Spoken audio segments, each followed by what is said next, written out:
I was like a really good player.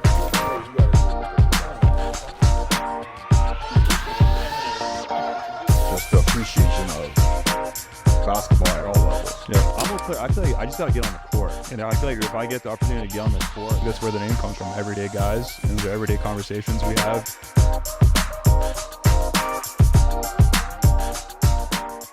Like I said, first time recording in person abroad. So you're the first. Yeah, exactly. But we have Coach Bryan Weakley at Athletes in Action. You're going to third year, correct? I just going into my third year as the head coach. Third year. It's an amazing facility. Of our program. Yeah. So it's an amazing facility. We just got to practice it not too long ago, but you got everything you need there. Can you tell me a little bit about what Athletes in Action is and what does it represent and what does it do? Yeah. Athletes in Action has been around since 1966. Yeah. And it's a sports ministry. Right. And what we do is we serve mostly like professional sports and college sports. And we do it domestically and internationally, like taking trips overseas, sports trips, and also do a lot of stuff here. We have Athletes in Action staff on over 200 college campuses. Wow. Just serving the athletes on all the campuses. And then we have lots of programs here on our campus where we have people or athletes and coaches or anybody involved in the game coming here. Right. And our mission is to see a day when there's a Christ fall in every team, every sport, and every nation. Mm-hmm. Okay. And then this is your third year going into it. And then you were a Division II coach for a while as well. I guess talk to me a little bit about your career, like how you started coaching basketball and, where did you start and all that, yeah. Well, I grew up the son of a coach. So he's a college coach. And we weren't forced to play. It was just part of it. Right. Always in the gym as a kid. And so I built a love for the game watching my dad play and coach because he played into his 60s. And then so I went to college, played, 4 years of college ball. Then I ended up going to London, England, playing coach there for the London Towers. Right. And that was only 1 year. And then I started college coaching in America at University of Alaska Anchorage for 5. And then Texas A&M International Division II school. Right. And Laredo, Texas for 9 years. I did some research, obviously. I can't not be prepared. So I saw you started coaching in Alaska. I've never been to Alaska. Maybe call me uneducated, but if I think of Alaska, I'm just thinking of snow and cold. What type of basketball scene is in the state of Alaska? Well, Alaskans love basketball. Oh, really? Oh, yeah, because there's not a whole lot of sports to do in the wintertime. Right. So a lot of the village communities play basketball, and then obviously in the bigger cities, it's very popular. If you recall, Carlos Boozer in Langdon, it was Chalmers. Right. A lot of the big names grew up in Alaska, played there. So my wife's from there. It's a beautiful state. You need to go there sometime. Take your she'll love it. Yeah, I don't know. Alaska's, it's just something about the state of Alaska. I'm just thinking, man, it's just snowing. Obviously, I live in Canada, so I'm trying as much as I can. I'm trying to get away from the snow and the cold. But I know you transitioned from Alaska all the way to Texas. Now, how did that come about? Is that just an opportunity that you couldn't pass up, or? Well, I had spent 5 years in Alaska coaching, getting great experience. Yeah. And then my friend got a head coaching job in Texas, and I was going to come. Yeah. So we moved down there, and then 3 years later, he's gone. I became the head coach for 6 years there. Right. And I believe you were the winningest coach at that program. Yeah, they hadn't had too much winning there. Oh, you don't have to be humble. It's okay.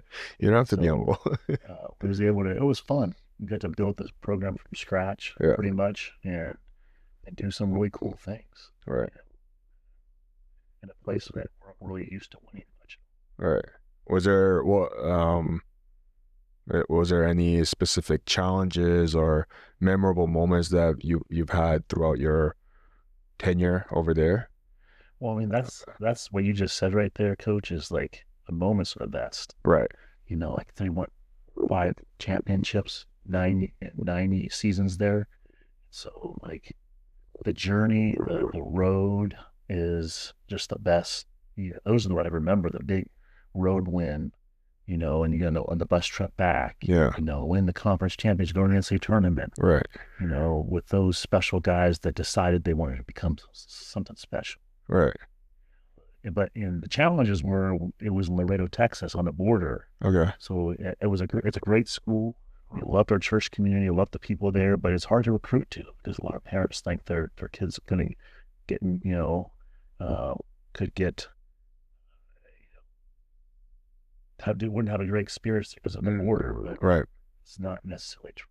It's funny, like a lot of coaches that I talk to, and a lot of like successful coaches at any level that won championships and whatnot, whenever I ask this question, they obviously mention the championship part, right? The winning part and winning the chip and all that stuff. But like a lot of them say, like what you said, just bus ride back home and these like little moments rather than winning the whole thing, right? And I feel like I'm a younger coach that's trying to become a real coach, but like for me, like I just remember these like little moments that really stick out rather than just winning.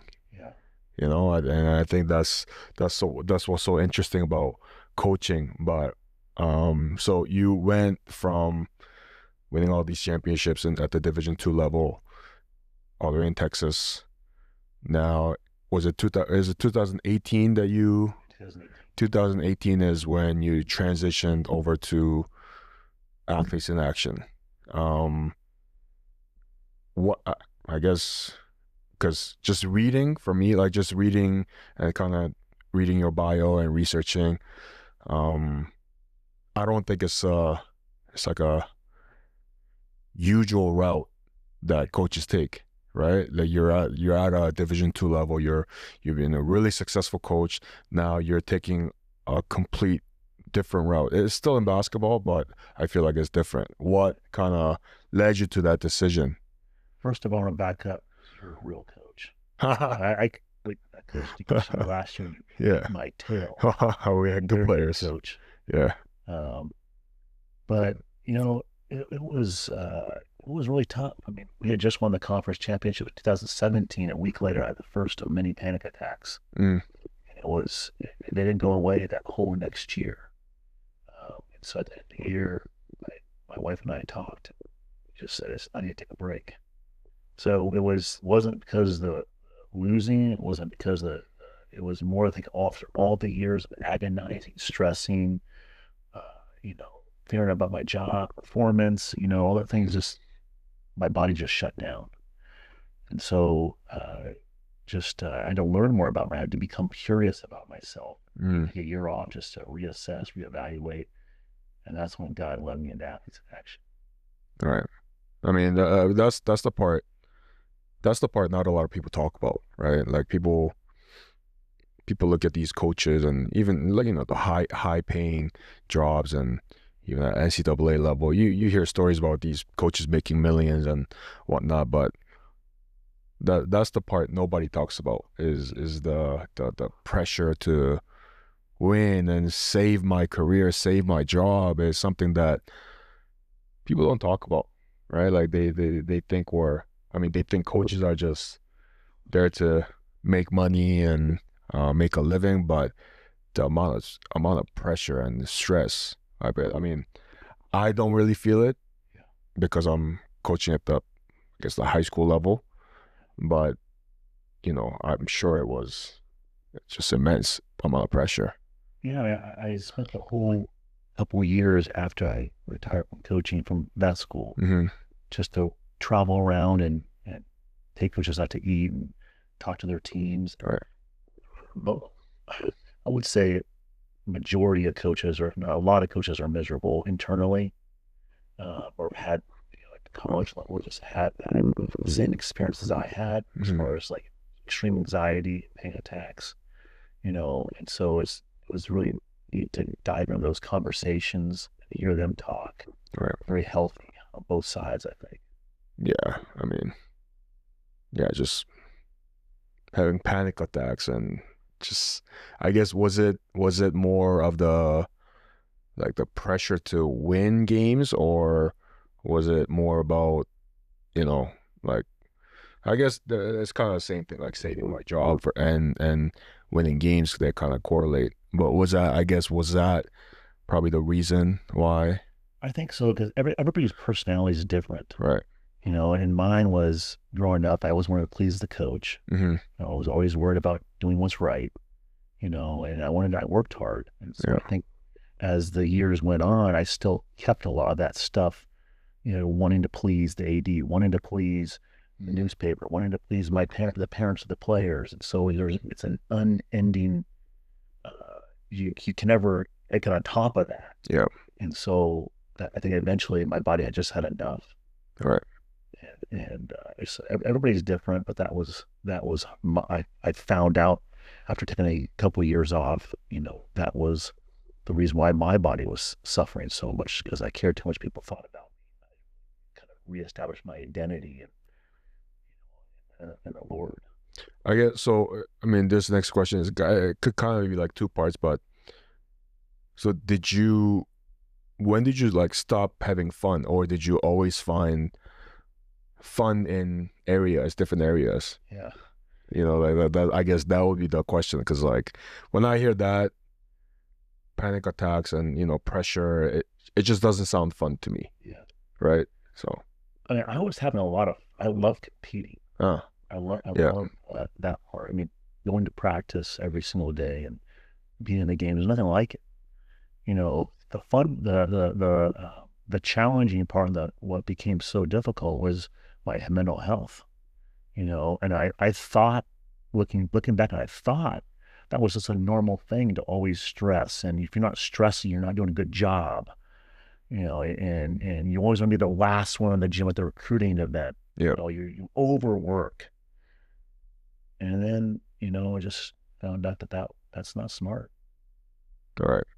Well, I mean, when I think of college basketball, NCAA basketball, I guess coaching at a higher level, because it's not just about basketball, right? Like, you have to recruit, you have to do, I don't know, fundraising, you have to go to these events and different things. Like, it almost becomes less about basketball, right? That's what I mean. Not that I could coach at higher level. That's not, just personally, that's not why I wanted to coach basketball, right? So I don't really have aspirations to go to like a higher level. But how do you think that kind of impacted your life and your coaching career? Yeah. Well, first of all, you could definitely coach it off. You're saying a lot of nice things, but I'm not that. Yeah. You're a very good coach. But always, so you ask, is it the pursuit of getting the next spot, would that cause you stress? So, No, it's more like there's, having a group of whatever, 12, 13 players, and having them in the gym and working on basketball stuff. And then there's other parts where it's about recruiting and fundraising that has less to do with basketball per se, right? Like, how did that?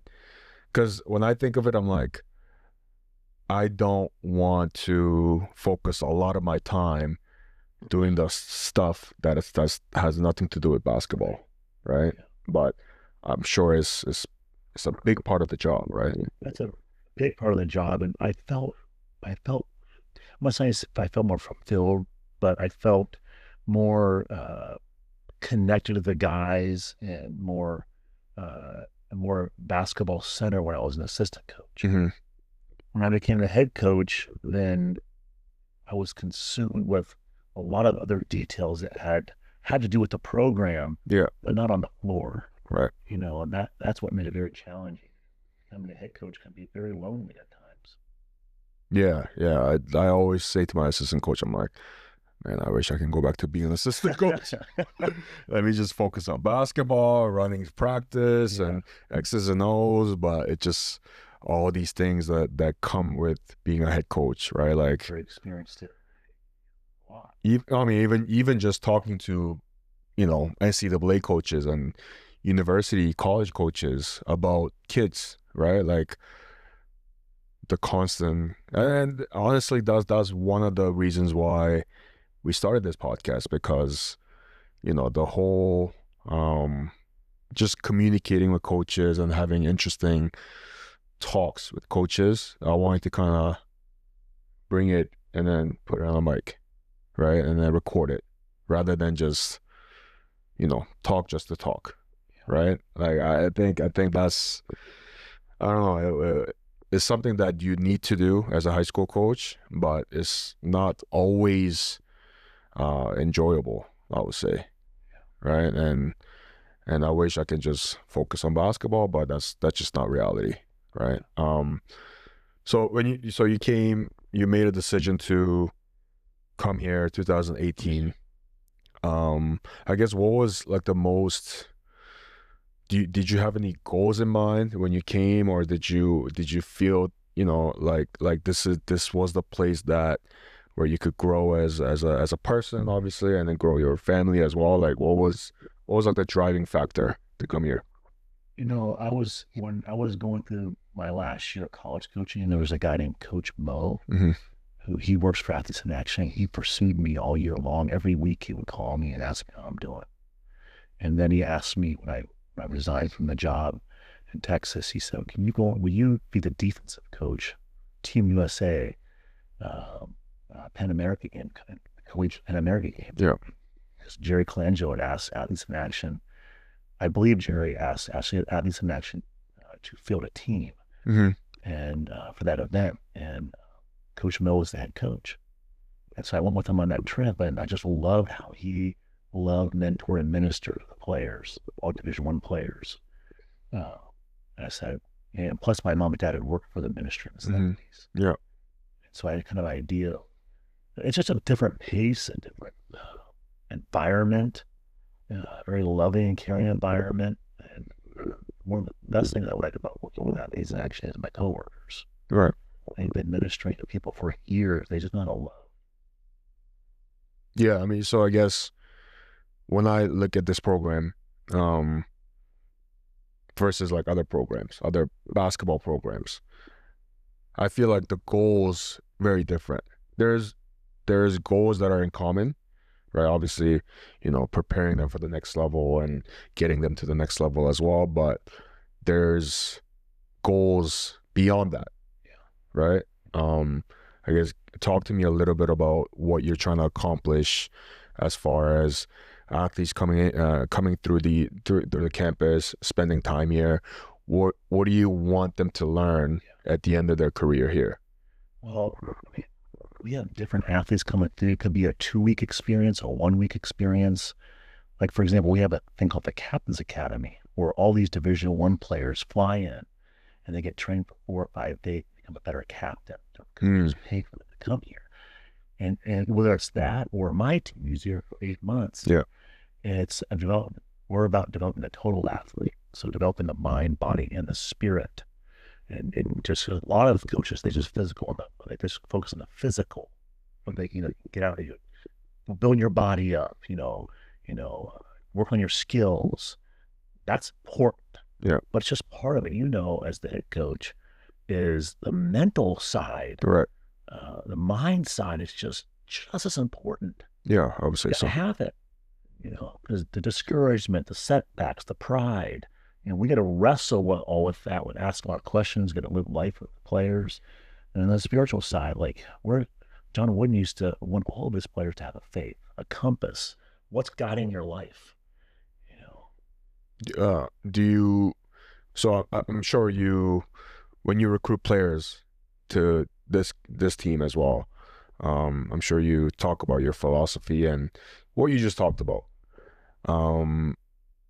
do you find that is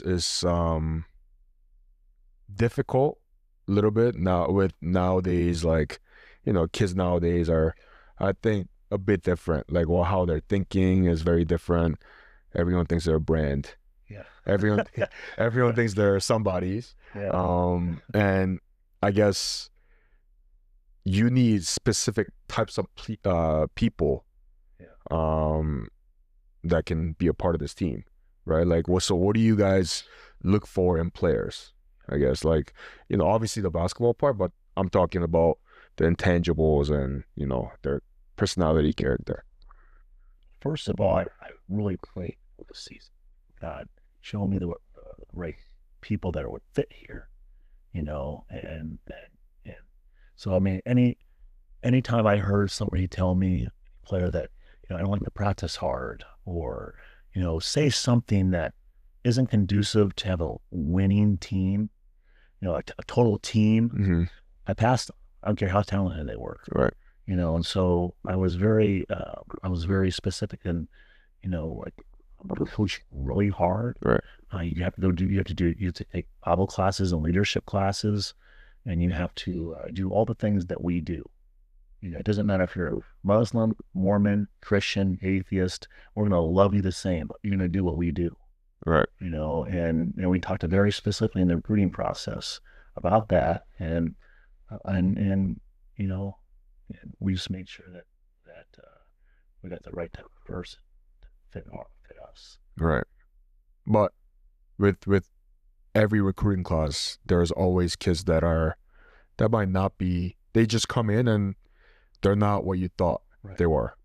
Right. I think we kind of talked about it a little bit off air, but what do you do with those kids? Because I think it's the dilemma of giving up on a kid, quote unquote, but also at the same time, like, not letting that kid affect other people. Right.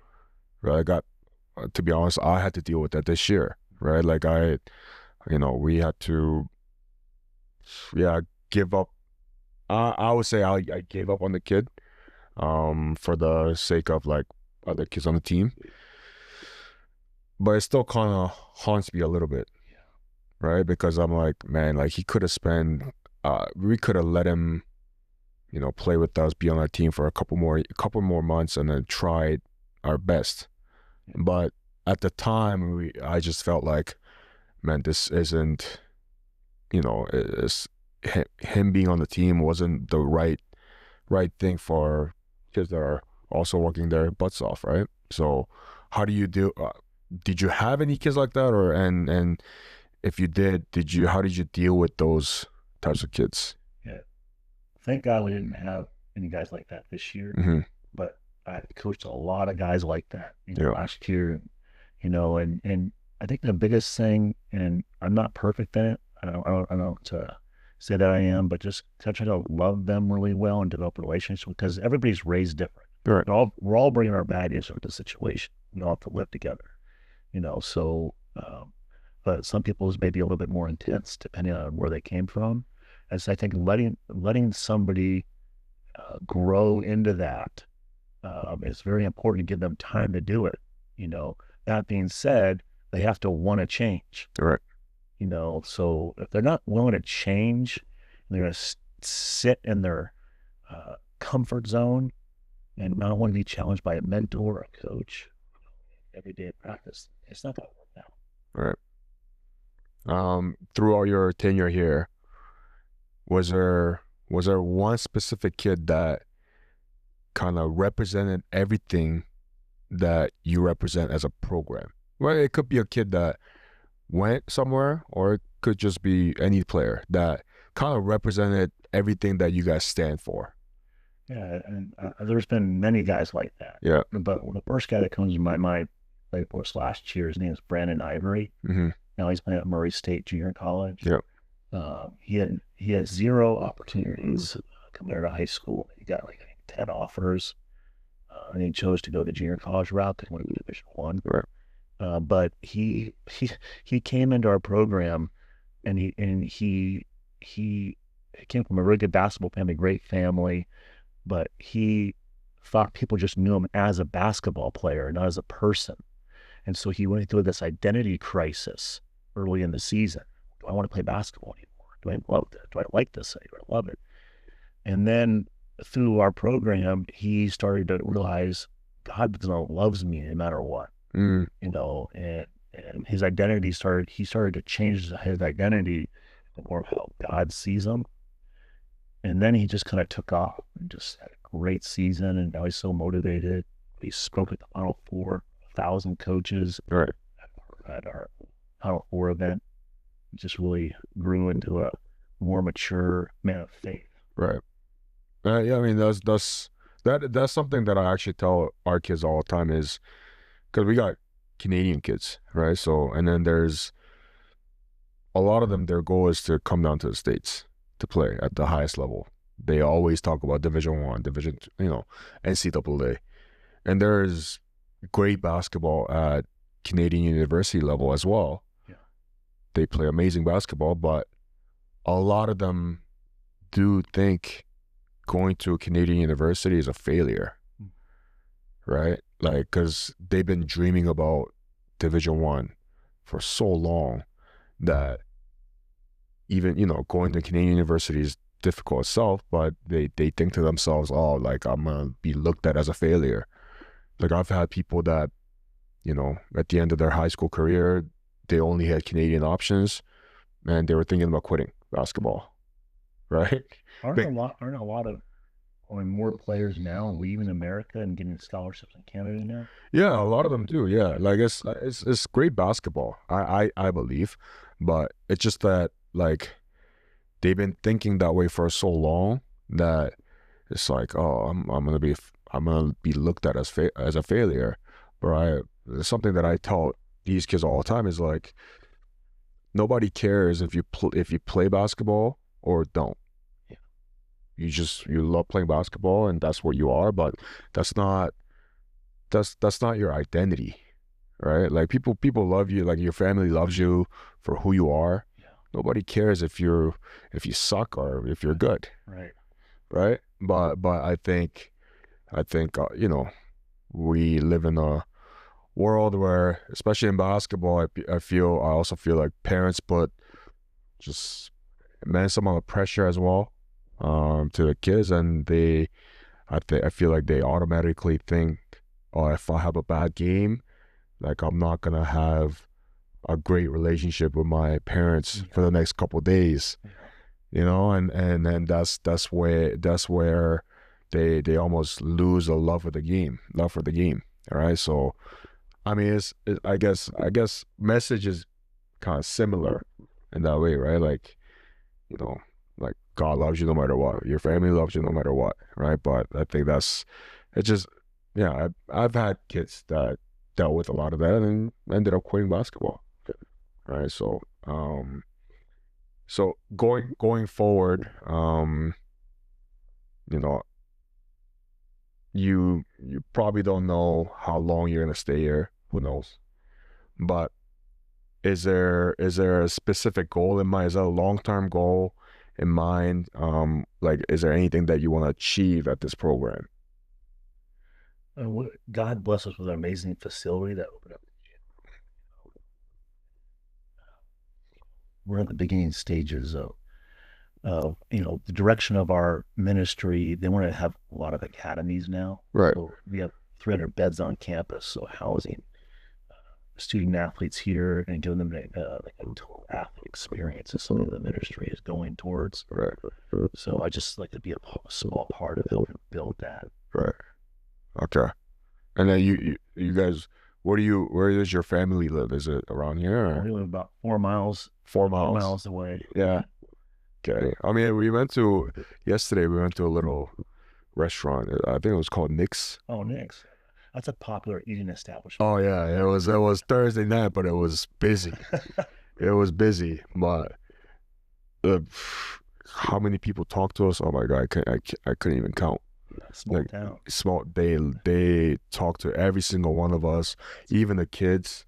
right? They they asked us questions, and some of them were like, "Oh, we're gonna come to your game today," and stuff like that. I could really feel like the small town vibe, and um, I was gonna ask you this, like, how is it like living in a small town like this? Because in Canada, there's not a lot of really small towns like this, where it almost feels like kind of everyone knows each other almost, right? How does it feel like to be in a tight knit community, I guess? I like it. Xenia, Ohio is a great place. Yeah. Like you do see people you know when you go to the grocery store. But the nice thing about it is we're right next to Dayton, not far from Columbus and Cincinnati. We have international airports here. Right. And the cool thing about it, we're surrounded by lots of universities. Yeah. So that's what I think was strategically by Addison Action. They wanted to have the headquarters at a place where there's easy to get to, Right. easy for athletes and coaches to come here. Right. So, Okay. And then we'll finish in a little bit, but let's talk about your team. We were just talking about how your team is a lot better than last year. yeah. Um, And we were good last year. I gotta make sure the guys don't hear. yeah. But Not good enough to beat you guys. but you guys have I mean, I watched some film as well. You guys look pretty good, really good actually. I guess, what is there a specific goal in mind for your season? Now that you have I saw you were ranked like 17th as well. What is the message that you guys are sending to your kids? Is there a goal at the end of the season? This is where I want to be.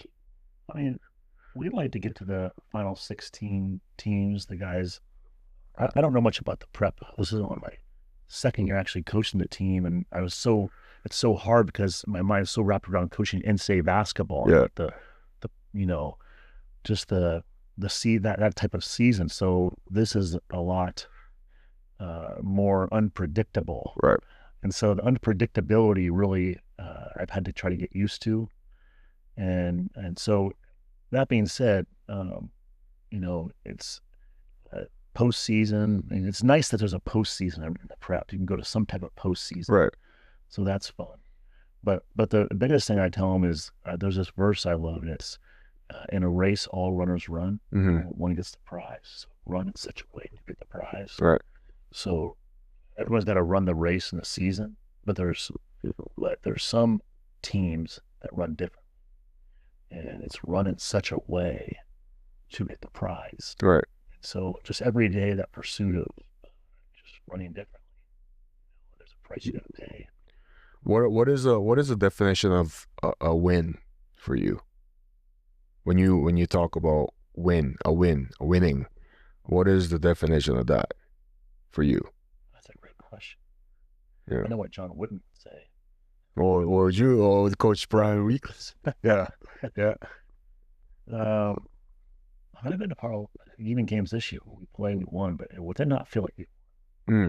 That's why I ask. And you can see the guys' faces; they didn't feel like they performed well. Mm-hmm. So as coaches, we get caught up in the wins so much that something subject winning, you don't get any better. Right. So when we looked at the film, are we executing in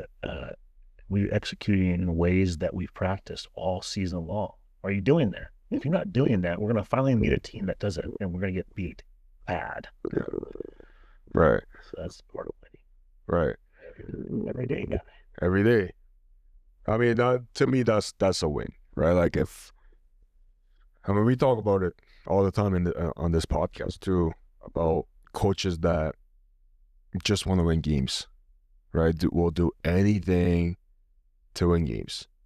Like we had a game not too long ago, maybe a week and a half ago, where towards the end of the game, right? Like very tight game, where we're actually fouling the other team so that they can get to the free throw line, slow the game down.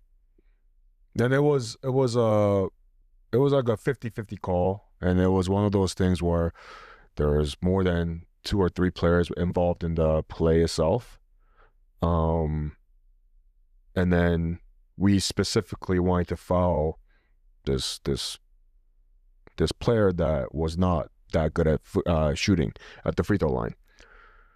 And when the call was made, the refs were kind of confused. Even they were like, "Oh, who got fouled?" Like, we don't really know. But the other team's coach was like calling this kid, and this shooter. He's like, "Hey, you go shoot," right? And he's an amazing shooter. "Hey, you go shoot," and he like steps onto the line. We all know he didn't get fouled. He did not get fouled. But you're almost telling the team and the person that actually got fouled that I don't believe in you. Like, I don't believe that you're gonna make free throws. So I'm gonna get somebody else to go. Right? And I know that's like, gamesmanship and whatnot, but to me, that type of behavior doesn't teach kids the right things. Right? Like, you're basically telling the kids to lie to win. Yeah. Right? Like, that's that type of behavior I despise. Right? So for me, and I tell these kids all the time too, like, win to me isn't just about winning this game, because in 3 years nobody's gonna remember that win against some random team in the regular season. Yeah. Nobody remembers. But like, at least for me, like, if you come through our program and you're a lot more disciplined in your actions, and if you have better habits, I mean, what more can you ask for? Right. That's kind of how I look at things, right? So it's just interesting to like just hear different perspectives on what a win is. Yeah. Right? Because a lot of coaches will just say, "Oh, just win at all costs." Yeah. But I feel like at this level, maybe at the NCAA level, that's kind of what it is. But at this level, I don't think that's the right way to go. Yeah. I mean, it's so tempting. It's so tempting because, in the NCAA, I was coaching, there's so many rules, Mm-hmm. And to skirt the rules a little bit, you could get away with things and no one ever know, but, or a lot of people wouldn't know. But I always come back to what my assistant coach told me, Joel Taylor, when we were having a discussion about something like he said, winning is a byproduct to what's right. And I never forgot that. It really guided a lot of my decisions, so it helped me to, at the end of the day, when whatever we have, when we win or we have a losing season, at the end of the day, I know in my heart I did the right thing compared to the opposite. If I cheated, at the end of the day, I always had that in the back of my mind. I don't want to live with that. Mm. Like, you're proud of what you've done. Right. Whether I go 9-20 or 500 or a great season, Yeah. at least I know I did what's right. Yeah. And I hope a lot of people feel that way. Yeah. But I know we all know that's not reality, right? Yeah. But yeah, like, I mean, I got to meet you last year at the Western Reserve Academy, and we've talked since a few times, but a huge amount of respect for you.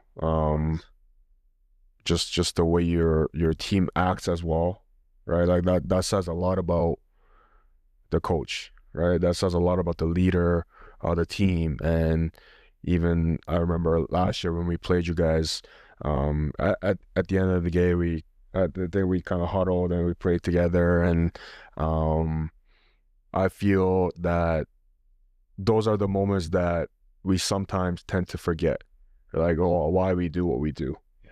Right? And that was honestly that was the first time in a while, after playing a game, I felt like kind of reminded me of, the reason why we do it, right? Well, the reason why we work with these kids, and it's not just about winning. It's not just about, competing. It has more to do with it, right? There's a bigger picture, and one of the biggest reasons why we wanted to come to this tournament over other tournaments was because of that, right? Because I know you guys are about the right things, and yeah, like obviously thanks for having us. Thanks for being here and then spending some time talking to us as well. So yeah, thank you. Yeah, it's been an honor. Yeah. An honor Yeah. visiting with you, and so glad you're here. Thank you. Appreciate it.